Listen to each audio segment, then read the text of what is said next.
hard. We were so close. All right, here we go. Eyes up here. Let's look at this example. I'm going to add one more assignment. You already know how to do this though. This is stuff that we kind of finished up last semester talking about problems like this. We looked at something similar to this just the other day when we were looking at a PowerPoint. So, what are the steps we would go through here to solve for x? Yes, good. This is an example where we have a single x, right? Remember what the rule is. If we can point to a single x, then we can always isolate it by just reversing PEMDAS, reversing order of operations. Sadmit. Yeah, sadmit. Yeah, there you go. Okay, so if we're reversing order of operations, what's the first thing we'd have to do? Add or subtract. So what would that mean here? Subtract the 1. Subtract the 1 Subtract from the 1, 0. right? First step, subtract 1. That gives us 9 times the quantity, x minus 4 squared equals... Or you just -1. whip the whole question all around. -1. Or what? Okay. All right, so what's next? Whip the whole question all around. Okay, next we move up to multiplication division. Now, quick reminder, because this is stuff, I mean, we got some practice on this, but it's maybe been a few days since we worked on it. Our goal is to get the x by itself. We're not wanting to do algebra on this side. We're just wanting to move stuff away from that side to get the x by itself. Yes, sir. So we don't want to do things like distribute the 9, which we can't do anyway, because this is being squared, and so we can't distribute even if we want to. Got you. And we also don't want to FOIL this out. That's going to make things more complicated. Yes, ma'am? So, right, so we divide. So we want to get rid of that 9. Now the 9 is being multiplied by the factor that has the x in it. So we got to undo the multiplication to get the 9 to peel that away. So we'll divide both sides by 9. So the 9 is canceled, right? So far, so good. That gives us x minus 4 squared equals -1/9. Okay, so now what? This is the part where, what comes next? Exponents. Okay, so I want you to be very careful with this one. Think about this very carefully here. What are we going to do to undo the exponent? Okay, so we square root, but I want you to be careful with that step. So if I square root the left side, what do I get? I got some multiples in my car. X minus 4. Okay, that's not so bad. What about the right sides? $110. Okay, this is the stuff we've been talking about, right? So I'm not going to get a real answer. I'm going to get those eyes involved, aren't I? But regardless of, before we even go there, what do I have to do when I square root both sides? This is a really important step that people sometimes forget. Do you remember? No. Let me ask you this. Is the answer just the square root? No, it's plus or negative. Ah, good. Plus or Plus or minus. No. Okay, there's the part that people tend to forget. We got to put that plus or minus there. If I'm ever square rooting to solve an equation, I always have to have the plus or minus there. I told you, dude. I'm getting 2 different answers out of this. Okay, so now we have to simplify this radical. So what do we do with that? This is the new stuff we're talking about. So if I have plus or minus the square root of a negative number, what do we always do? How do we deal with that? Well, it's coming to me. For example, let's just take a quick example. If I want to simplify the square root of -5, what's the answer? Plus or minus 5. Say it again. Okay, the square root of 5 times I, right? I'm going to rewrite this as, hey, listen. I'm going to rewrite this as the square root of +5 times the square root of -1. And the square root of -1, that's I, right?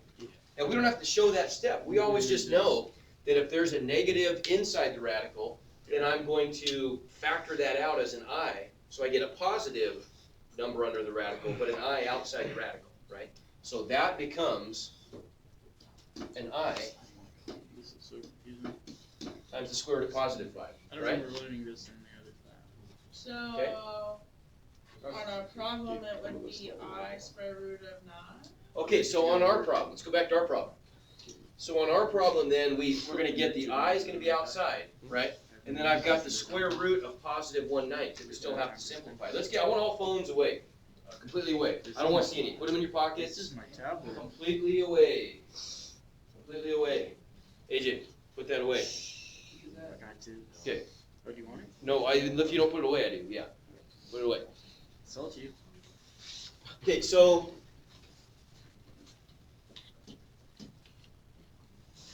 we get our plus or minus Check when to touch one of the buttons on the side. I times Touch one of the buttons on the side. square root of 1/9. So what do we do with the square root of a fraction like that? If I have the square root of 1/9, what do we do with those, remember? No, That's also something we dealt with at the end of last semester. Just me draw a I blank. don't know. Let's see. What do we do? I might try to simplify that, but 1 and 9, I can't, I mean, they don't simplify. It doesn't reduce, does Can it? you give me? One's already a 1. So then what? If Can I I have put the a square root of a fraction, don't I always just break that up into, 1 and 9? yeah, I'm gonna break it up into separate square roots. Oh. So I get plus or Yeah, I told minus you that. I'll go put it back. I times the square root of 1 over the square root of 9. What's the square root of 1? One. What's the square root of 9? 3. 3. So I get plus or minus 1/3 I. That's straight up the answer. Okay, almost. Oh, almost. That's what we get. Okay, that's all stuff that we got on the right side. On the left side, we still have an x minus 4. So at this point, after we've simplified that square root on the right side, we have Once you just subtract 4. x minus 4 equals plus or minus 1/3 I. And then what's the last step? And Add subtract 4. And what do we do if we have a plus or minus? Where do we put the 4? in front. In front. Yeah, so we're going to add 4 right there. And we end up with our answer, x equals positive 4 plus or minus 1/3. 1/3 I. And so when we enter that into Moodle,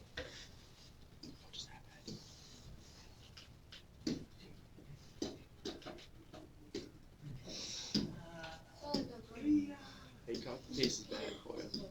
Hey, you're not supposed to copy and paste. You always tell us not to. okay, so when we put that into Moodle, it asks you to enter 2 separate solutions, 2 separate answers separated by commas. What would those look like? When I did that to my research paper.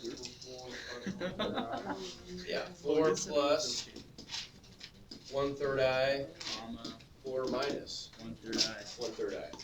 Okay, make sense? And do we I use told you about the what if we four. use a capital letter I? Do we have to use Won't work. lowercase? Won't work. No. Gotcha. No, I is a So- constant in math, it's always written as a lowercase I. Okay, what- questions? Nope. Okay, so, hey, No guys. questions.